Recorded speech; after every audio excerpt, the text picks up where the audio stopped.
Okay. Hi, Ms. Rivera. Thank you so much for taking the time to meet with me today.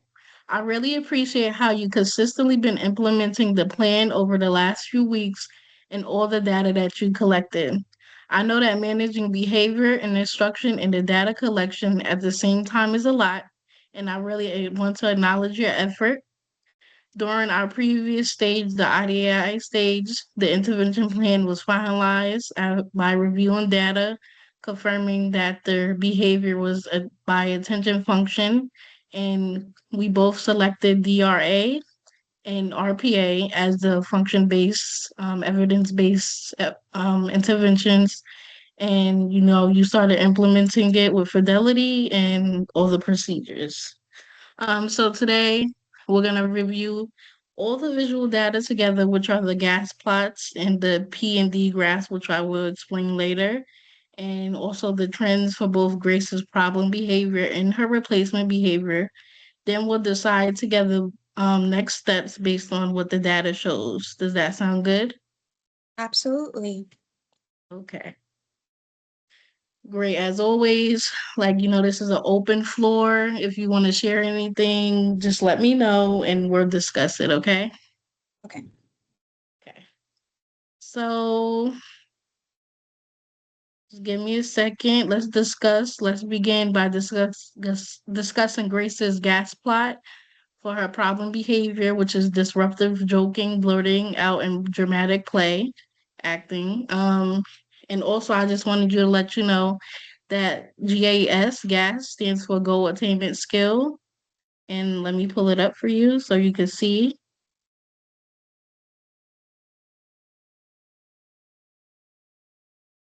Do you see? I do. Okay. Sorry, because not seeing. Okay.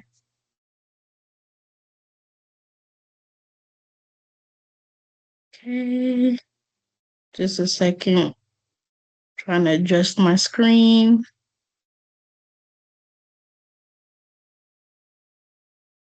Okay. Are you still able to see me? Yes. Okay. Because I can't see you, so I'm just letting you know. Okay. Okay. Um, okay, so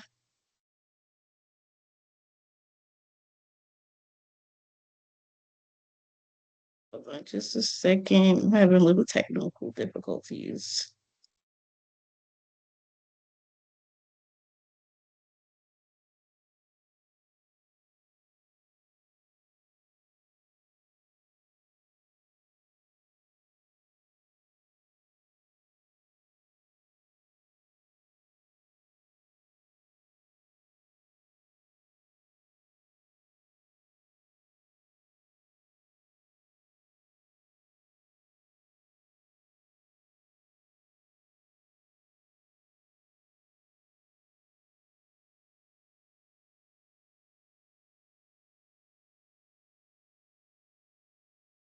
I'm sorry, hold on. Let me try to do that again.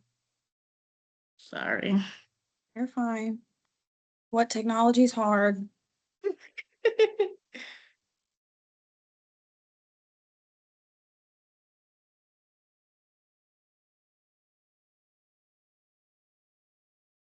Okay, can you see now or Nothing's no? coming up for me. Okay, hold on. I can Okay, see it can you now. see now? Mm-hmm. Okay. So when I move my mouse, can you see when I'm moving Yes. my mouse? Okay. Yes.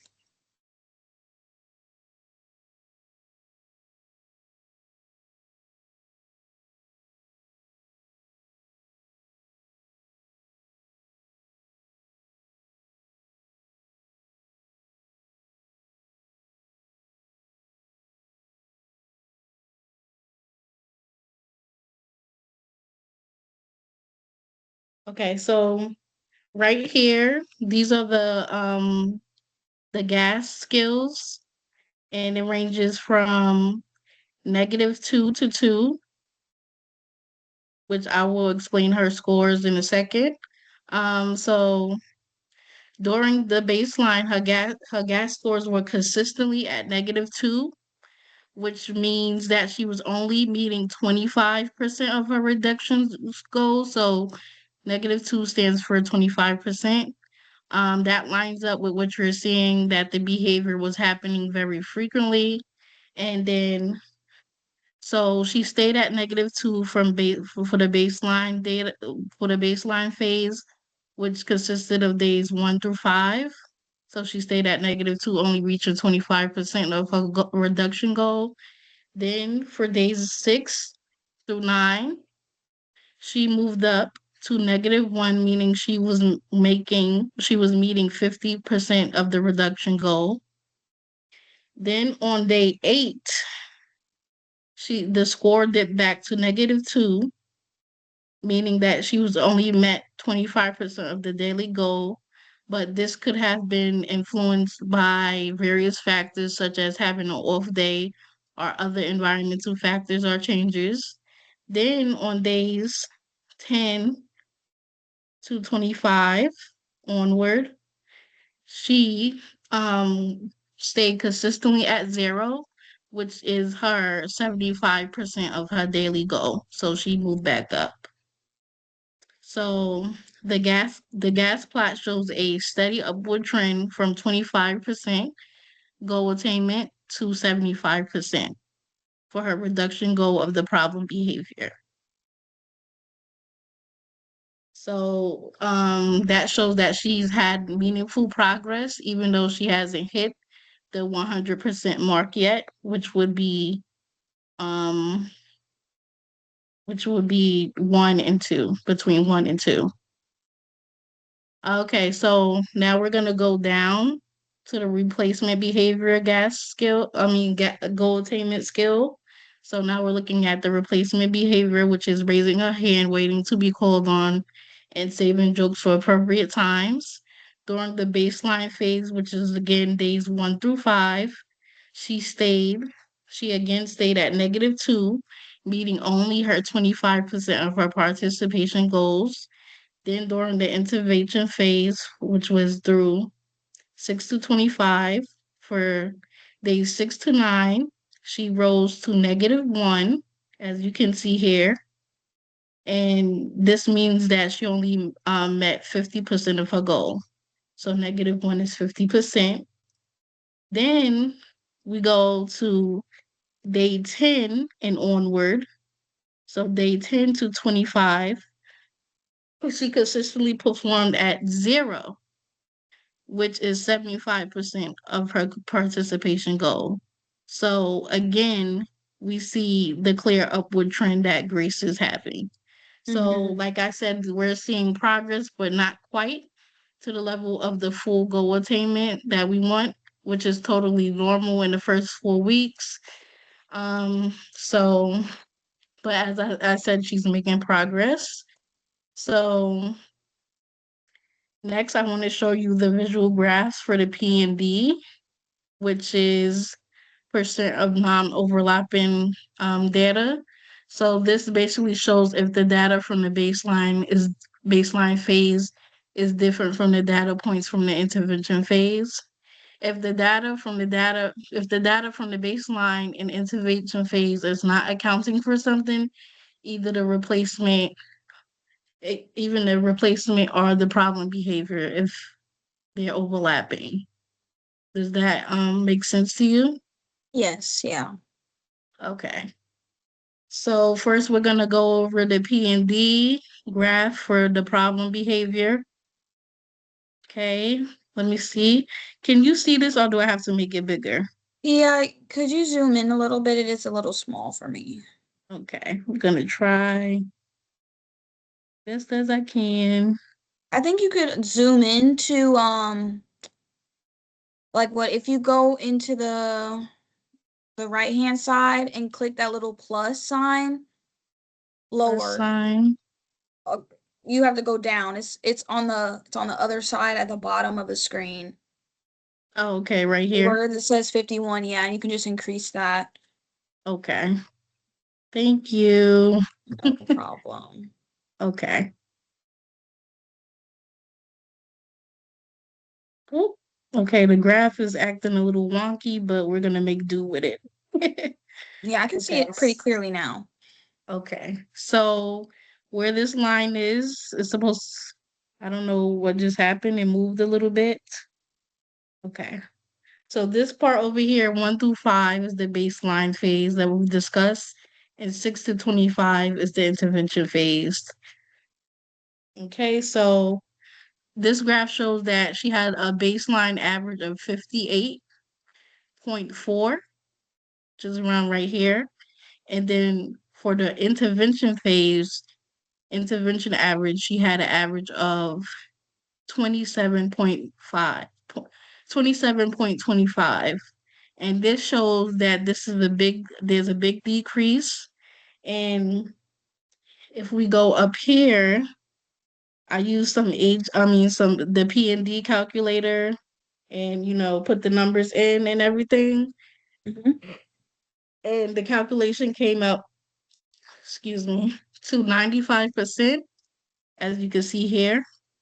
And that means that all the intervention data points, we could go back to the graph, all the intervention data points right here from 6 and 225 fell below or lower than the highest baseline point. So that means a PND of 95 is considered to have a strong effect. Does that make sense to you? Do you have any questions? No, no questions. But I think this Okay. matches with what I've seen in the class so far. Okay. Very good. Okay, so now we're going to go to the replacement behavior graph for the PND. This one looks pretty good, right? You don't need me to zoom in? Yeah, no, this one's fine. Okay. Okay, I'm just going to put a line here so you can see visually the baseline. Okay. So as we discussed, the baseline phase was from days 1 through 5, then the intervention phase was from 6 to 25. And the baseline average was 0.4, while the intervention average was 4.2.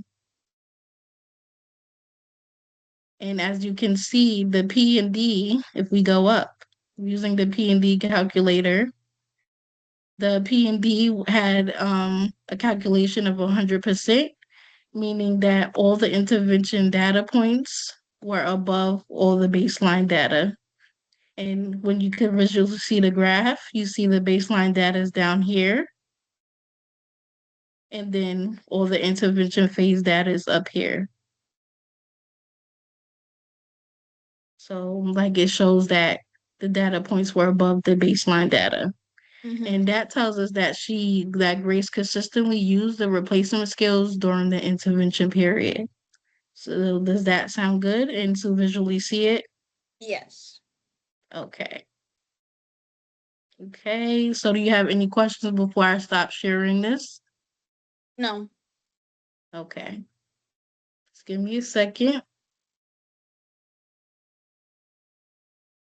Okay. Okay, I'm back. Okay, so now we're just gonna summarize everything that we just saw. So overall, what we're seeing is a strong downward trend in the problem behavior, right? Hmm. A clear upward trend in the replacement behavior. And we also saw an immediate change right after the intervention began. She immediately started to make progress for both the replacement behavior and the target behavior, reducing the target behavior. And we saw stability in both the behaviors after the initial improvement, means she was stable in her progress. And we also saw that we have strong P and D values, which showed real good improvement. And also the goal attainment skill scores consistently stayed at the 75% goal level. And even though that's not 100%, it's still good progress. So how does all of this match with what you've been seeing in the classroom? I completely agree that it's been, showing up in the classroom in a positive way. I think the load that's been taken off of me since she's engaged in the replacement behavior more frequently and engaged in the problem behavior a little bit less, it's just made, instruction so much easier for me. So even though she's not met 100% of the goal, um, I'm still, seeing her actually being engaged with the classroom material and being less disruptive. I will Okay. say, like, in terms of the problem behavior still being engaged in, I think when it's being engaged in is very important. Like if it's not she's not doing it during transition so much. She is doing it a little bit in at recess and during lunch, which isn't too much of a problem for me, as long as she's not like too loud during those times. And that's Grace usually doesn't act like that, so that's not something I'm fully worried about. Um, and what in terms of the replacement behavior, like, yeah, she could engage in it more, but like you've said, she's definitely making progress and we're headed in the right direction. Um, and I'm just I feel like a weight has been lifted off my shoulders, and I'm a lot more hopeful about what she can do in the class now that we've implemented these interventions for her. Okay. That's very good. I'm so happy to hear that. And it makes sense and it matches with what the data is shown, obviously. And I really appreciate you for sharing that. Okay, so as we discussed that the student, this sorry, the student showed progress but did not fully meet her 100% goals. So I want to tie this back to the goals that we set during the IDI meeting, our last meeting. And so for the problem behavior, we set a long-term goal of reducing it from about 60% of the intervals to closer to 10%. So Grace made a big jump already from 60% down to the mid 20s, but she's not at 10% yet. So she didn't fully meet the goal, but she did show strong progress as discussed. And for the replacement behavior, she met a 75% short-term goal, which is what we wanted. But where you still want that 100% mark, but she's still good. She consistently averaging about 4 to 5 appropriate participations per day. But we want to get that long-term goal of 6 per day. So it's like we're right at the cusp. We're right in the middle place. We're almost there. And so she's moving in the right direction. I completely agree. Okay. Okay, so I just want to express to you that this is actually really common not to for students not to meet their 100% goal off bat. It's only been 4 weeks, hmm but like I said, she's progressing. She's meeting marks and goals, so that's a big improvement. And sometimes it just takes a little more practice and consistency to get to the expected goal level.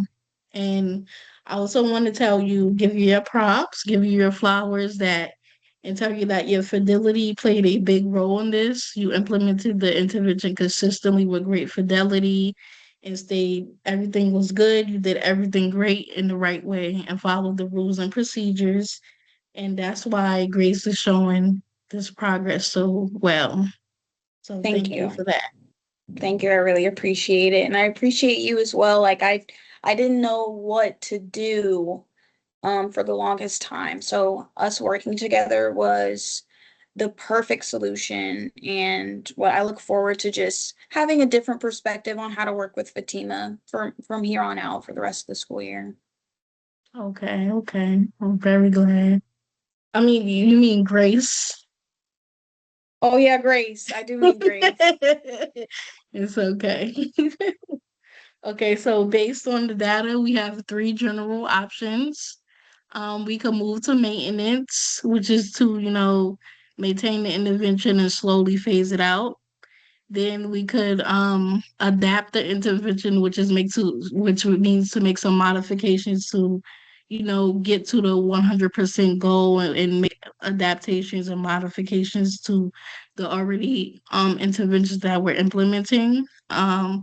And then lastly, we can discontinue and redesign it, which is like if the this would be an option if the intervention wasn't working at all, if she was still at 0 or 25%, if the baseline phase, if she stayed there. But we see that she's increasing, so I don't think we should discontinue and redesign it. Do you agree?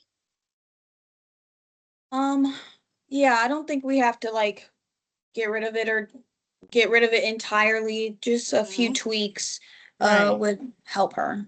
Exactly. So I agree, given Grace's progress, the most appropriate choice would be option two, which is to adapt the current intervention plan and possibly extending it for additional 2 weeks.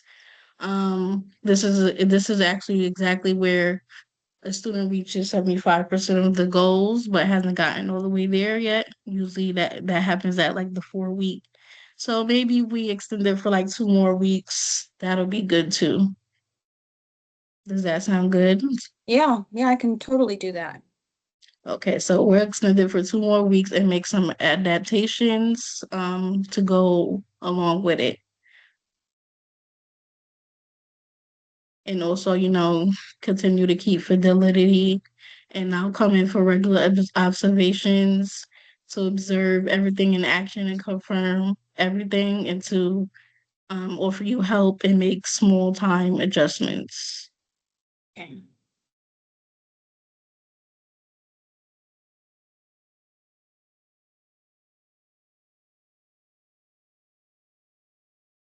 Okay, so I want to share a few specific adaptations ideas, and we can decide together which ones make the most sense for you in your classroom and Grace. Does that sound good? Yes. Okay, so we have adaptation option one, which is peer pairing for participation. And I came up with this idea because I noticed that I notes that Grace often responded well when peers engaged with her and when she had peer interaction and attention. So one idea is to use think think peer share with peers who she likes working with and works well with socially and academically, and this will give her an appropriate outlet for humor and engagement while practicing participation skills in a positive way.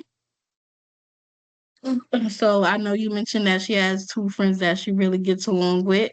So that could be great for her to pair with them and for them to, work together and do the work together and participate together. Um, Next we have adaptation two, which is to increase structure during transitions. And this would include that I got this idea because you told me that Grace's joking often happen during transitions. And so this would be like if we add a transition script, like a short get ready routine that she could follow.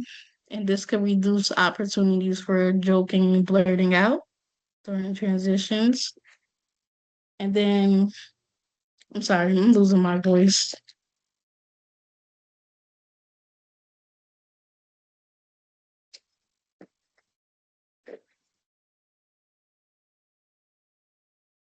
And then we have option three, which would be to add a self-monitoring card. This is where Grace could carry a simple checklist where she make marks every time she raises her hand instead of calling out. And this I came up with this because kids often respond well when they track their own goals. And then also adaptation option four, which would be to adjust RPA times. And Grace may need our randomized positive attention delivered at slightly shorter intervals, like she needs more of the positive intention. And so, for example, instead of every 10 to 15 minutes, you could do every 5 to 8 minutes with the randomized positive attention. And this will continue to reduce the blurting. And then Option five, which is to practice the replacement behavior more often. And so every morning you could spend a minute or two modeling what appropriate participation looks like. So the expectation can be really clear and fresh in her mind, and she can have the daily reminder of what to do and how to appropriately participate in class.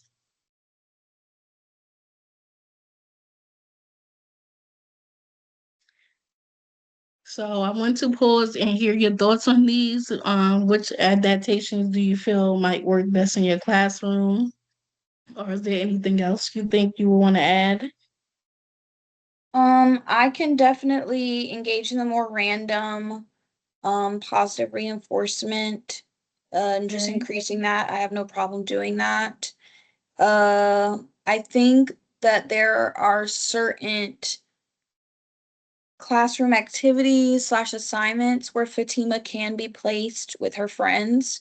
I want to be a little bit cautious about, making sure that it's more of like a social activity or assignment than something that like they all need to be focused on and listening to my instructions, etc. Mm-hmm. Um, there was another one you said, I can't remember. Do you want me to repeat the options for you? Yeah, Or okay, so you said think peer share, and then you also said adjusting the RPA times. Then we have increasing the structure during transition, which is like the get ready routine.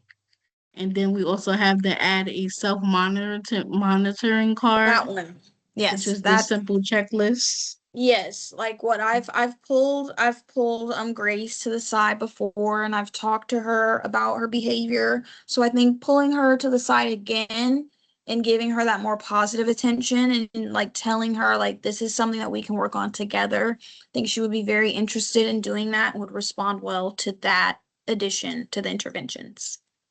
Okay. Okay, so just to reiterate what you said, make sure you're clear. So you're interested in doing adaptation three, which is the self-monitoring card, which is the checklist where she marks every time she raises her hand or participates appropriately. Then you also like adaptation four, which is to adjust the RPA times and give her more randomized positive attention. And then you also like the think pair share participation for stuff that like group work or group activities, and so that'll make her participate more. And so do you agree with that? Those are the Mm-hmm. options. Yes, yeah. Okay. So it sounds like you want to continue the intervention for 2 more weeks, correct? Yes. And you want the modification of peer think share, the RPA into, I mean, adjusting the RPA intervals, and then also the self-monitoring card. Yes. Okay, and then we'll also, continue to collect data and review the fidelity checklists and everything. And I will also come in to conduct a observation once a week to monitor progress and support you in grace in real time with these adjustments. Okay. Okay. So how does that feel to you? I look forward to continuing, and I'm confident that she'll reach maybe not 100%. I know like just how much progress she's made so far has made such a difference that 100% is, it's great, but I don't need that from her. But I look forward to, seeing her continue to be more engaged in class and do Mhm. having higher grades and all that good stuff. So I'm Okay. I'm totally okay with, moving forward, and I think everything is going to work out well for her, the other students in my class, myself. I'm just very optimistic now. Okay. And before we go, I want to ask, is there anything else you would want to put into the plan? Anything else you have thoughts about? Any concerns or modifications you want to add? No. Okay. Okay. So Like I said, I'll send you the data collection system again, and we'll continue to collect data and stuff. And I'll also send you everything that we discussed today to your email, so you can have everything on record. So, does that sound good? Yes. Okay, so this sounds like a strong plan moving forward. So Ms. Rivera, I just want to thank you for your work over the past few weeks and with this consultation process. And Grace's progress is directly tied to your consistency and your fidelity in the positive way you've been implementing the plan. She clearly benefited from having clear expectations, consistent reinforcement, and supportive attention. So I've written a summary of the adaptation plan and I will schedule our next observation soon. Okay? Mm-hmm. Okay, so I really appreciate your collaboration and I'm excited to continue supporting you and Grace as she builds stronger goals and reaches Okay. stronger goals. Okay, thank you. Thank you.